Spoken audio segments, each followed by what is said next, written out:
Di manakah Allah sebelum menciptakan bumi, langit, alam semesta dan seluruh makhluk-makhluknya, serta benarkah Allah itu ada sebelum alam semesta ini ada? Dikisahkan, dahulu sebelum adanya alam semesta ini, zaman itu dinamakan zaman azali. Pada zaman ini, Allah belum menciptakan manusia atau bahkan makhluk lainnya. Dalam Islam, sebagian besar umat muslim mengenal istilah zaman azali sebagai masa di mana Allah belum menciptakan suatu hal apapun, baik itu makhluk hidup seperti manusia, hewan, atau bahkan jagat raya beserta isinya. Jadi secara ringkas, zaman azali merupakan masa ketika alam semesta dan seluruh isinya belum ada. Pada zaman azali belum ada angin, cahaya, kegelapan, arsi, langit, manusia, jin, malaikat, waktu, tempat dan arah. Maka hal ini berarti, bahwa Allah itu ada sebelum terciptanya tempat dan arah. Maka, Allah tidak membutuhkan kepada keduanya dan ia tidak berubah dari semula, yakni tetap ada tanpa tempat dan arah. Hal ini dikarenakan bahwa berubah adalah ciri dari sesuatu yang baru diciptakan atau makhluk. Allah itu sang kholik atau pencipta. Jika Allah itu diciptakan, maka beliau adalah makhluk dan bukan Tuhan. Maka dari itu, Allah itu adalah sang pencipta, dan bukan diciptakan. Allah subhanahu wa ta'ala itu ada dengan sendirinya, dan tidak ada yang mengadakan atau menciptakannya. Allah subhanahu wa ta'ala menciptakan alam semesta ini karena kehendak sendiri, berdiri sendiri, dan tanpa minta pertolongan siapapun. Oleh karena itu, Allah subhanahu wa ta'ala memiliki sifat wajib qiyamuhu binafsihi, yang artinya berdiri sendiri. Dahulu di zaman azali ini, Allah juga menetapkan segala ketentuan bagi manusia berupa kodo atau keputusan-keputusan Allah terhadap segala sesuatu. Penetapan kodo bagi manusia di zaman azali juga dijelaskan dalam hadis sahih yang artinya, Allah telah mencatat takdir setiap makhluk sebelum 50.000 tahun sebelum penciptaan langit dan bumi. Hadis riwayat Muslim. Dari hadis ini kita dapat menyimpulkan bahwa Allah menetapkan kodo jauh sebelum manusia diciptakan, atau yang juga dikenal dengan zaman azali. Lalu, di manakah tempat Allah berada sebelum alam semesta ini diciptakan? Pertanyaan ini dahulu pernah ditanyakan kepada Nabi Muhammad.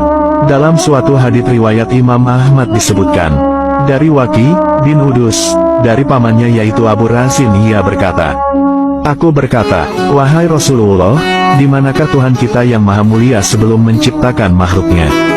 Rasulullah bersabda, Allah berada di Ama, di bawahnya tak ada udara, dan di atasnya tak ada udara, kemudian Allah menciptakan arsinya di atas air.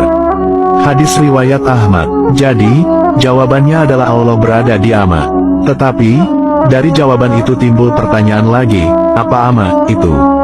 Imam Al-Hafiz Ali Al-Qori dalam kitab Mirqatul Mafati menjelaskan, bahwa maksud kata Ama, di atas adalah sesuatu yang tak bisa diterima oleh imajinasi dan tak bisa digapai oleh akal dan pemahaman. Nabi menunjukkan ketiadaan tempat dengan sesuatu yang tak bisa dimengerti dan diimajinasikan. Dan, juga menunjukkan ketiadaan sesuatu yang memuatnya atau udara yang melingkupinya. Istilah ini secara mutlak dimaksudkan pada suatu kekosongan murni yang merupakan istilah bagi ketiadaan jisim atau materi. Dengan ini dapat dipahami, bahwa Nabi Muhammad hendak menunjukkan bahwa Allah itu tidak bertempat dimanapun sebab saat itu yang ada hanyalah Allah sendiri. Rasulullah bersabda, Allah telah ada dan saat itu tidak ada apapun selain Allah. Hadis riwayat Bukhari. Keberadaan Allah yang sendiri tanpa apapun itu tak bisa dijangkau oleh akal kita sebab itu di luar pemahaman manusia. Manusia tak dapat membayangkan kesendirian total tanpa waktu dan tempat itu. Adapun memaknai kata Ama, dalam konteks ini sebagai awan tipis yang sehari-hari kita lihat di langit, adalah pemaknaan yang sepenuhnya tidak tepat sebab awan itu adalah makhluk. Memang betul bahwa kata Ama, dalam percakapan sehari-hari adalah awan tipis. Namun, jelas bukan itu yang dimaksud oleh Nabi Muhammad dalam konteks ini. Tentunya, hanya Allah lah yang maha mengetahui peristiwa yang sebenarnya. Imam Syafi'i menjelaskan, bahwa tiada tempat bagi zat Allah. Allah itu ada tanpa arah dan tempat, inilah hakikat akidah para ulama salaf. Beliau juga menolak akidah kaum Mujassimah atau orang-orang yang menjisimkan Allah, dan juga menolak kaum Musyabihah atau orang-orang yang menyerupakan Allah dengan makhluknya, di mana mereka menduga bahwa arsy adalah tempat persemayaman Tuhan. Padahal, arsy juga termasuk makhluk Allah yang baru ada ketika diciptakan oleh Allah. Lagi pula, sifat-sifat kesempurnaan Allah telah ada sebelum adanya arsy dan segala makhluk lainnya. Allah menciptakan makhluknya atau tidak, ketuhanannya sudah meniscayakan adanya kesempurnaan, karena kalau tidak sempurna, tidak mungkin kita meyakini Allah itu sebagai Tuhan kita.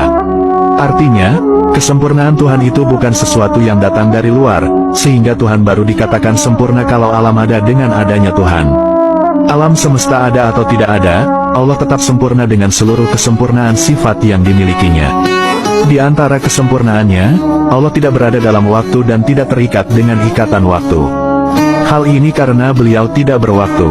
Wallahu a'lamu bishawab.